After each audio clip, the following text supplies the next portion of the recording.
ప్రియులైన సహోదరి సహోదరులకు ప్రభువైన యేసుక్రీస్తు వారి దివ్యనామమున శుభాలు. నూతన జీవిత అనుదిన దైవ ధ్యానము. విలువైన సమర్పణలో అత్యధికమైన ప్రతిఫలము. మనము ఎల్లప్పుడూ దేవుని ప్రణాళికలను అర్థం చేసుకోలేకపోవచ్చు, కానీ మనము ఆయనను విశ్వసిస్తే ఆశీర్వాదం వస్తుంది.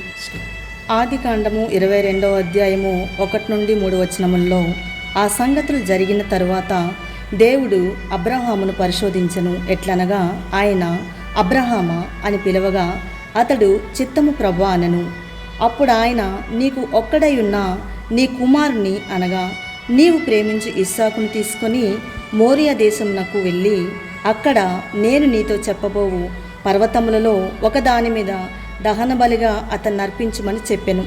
తెల్లవారినప్పుడు అబ్రహాము లేచి తన గాడిదకు గంత కట్టి తన పనివారిలో 2 తన కుమారుడగు ఇస్సాకును వెంటబెట్టుకొని దహన బలి కొరకు కట్టెలు చీల్చి లేచి దేవుడు తనతో చెప్పిన చోటికి వెళ్ళెను. దేవుడు తన ప్రణాళికలను ఎలా నెరవేర్చబోతున్నాడో మనకు ఎప్పుడూ అర్థం చేసుకోలేము. ఆయన మనకు అడిగేది చెప్పేది ఏమిటంటే మన చిత్తాన్ని ఆయనకి అప్పగించినప్పుడు ఆయన మనకు మార్గాన్ని చూపుతాడని విశ్వసించాలి. సామెతల గ్రంథము 3వ అధ్యాయము 5-6 వచనాలలో నీ స్వబుద్ధిని ఆధారం చేసుకొనక నీ పూర్ణ హృదయముతో యెహోవా యందు నమ్మిక ఉంచుము. నీ ప్రవర్తన అంతటి యందు ఆయన అధికారమునకు ఒప్పుకొనుము. అప్పుడు ఆయన నీ త్రోవలను సరళము చేయును. అబ్రహాము గారు తనకు అత్యంత విలువైన దానిని వదులుకోవడానికి ఇష్టపడ్డాడు. ఇది ఎలా వచ్చిందంటే ప్రభువు విశ్వసనీయతపై ఆయనకున్న అంచలంచల విశ్వాసం నుండి వచ్చింది. అయితే మనలను దేవుడు ఏమి చేయాలనుకుంటున్నారో మనకు వివరించనందున మనము అతని ఆశీర్వాదానికి ఆటంకం కలిగిస్తుంటాము.